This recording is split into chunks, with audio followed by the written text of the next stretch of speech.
வாழ்க வையகம், வாழ்க வையகம், வாழ்க வளமுடன். அருள் தந்தை வேதாத்ரி மகரிஷி அவர்களின் நாள் ஒரு நற்சிந்தனை. ஜூலை மாதம் 23ஆம் தேதி. தலைப்பு தவம். இப்போது இங்கே நாம் அமர்ந்திருக்கிறோம். நம் மனம் எங்கேயோ ஓடுகின்றதென்றால் நாம் எண்ணியதுதான் அது. அதை ஏற்கனவே எண்ணி எண்ணி நம் எண்ணத்தை அதிகமாக செலவு செய்தோமோ அதற்கே நமது அலைகளை ஆக்கி வைத்திருக்கிறோம். அதனால் நாம் ஒடுங்கி நிற்கிற போது அதற்கு ஒத்து வராமல் அலை நீளம் முன்னர் இயங்கி இயங்கி எங்கே கொண்டு வந்து வைத்தோமோ அங்கே உற்பத்தி ஆகிற போது அதுவே இயக்கமாகிறது.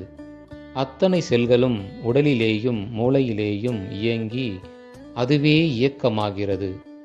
அதனால் இந்த தவத்திற்கு நன்றாக பழக வேண்டும். பழக பழக மனம் தன்னுள்ளேயே ஒரு தன்மையை ஏற்படுத்தி கொள்ளும். எந்த தொழிலை செய்யும் போதானாலும் சரி, துரியத்தில் மனதை வைத்து பழகி வரலாம். கருதவத்தில் ஆரம்ப சாதகர்கள் கர்மஞான கருவிகளை இயக்கும் போதும் புருவமத்தி நினைவாக இருக்க வேண்டும்.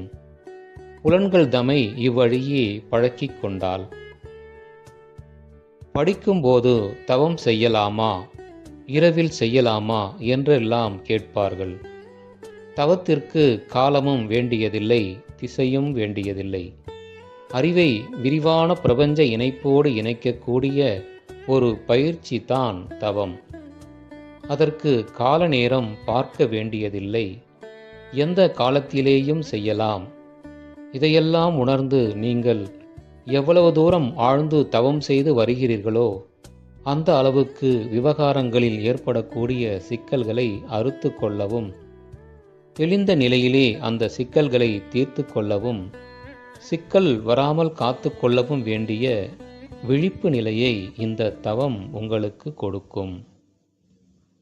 அருள் தந்தை அவர்கள். வாழ்க வளமுடன்.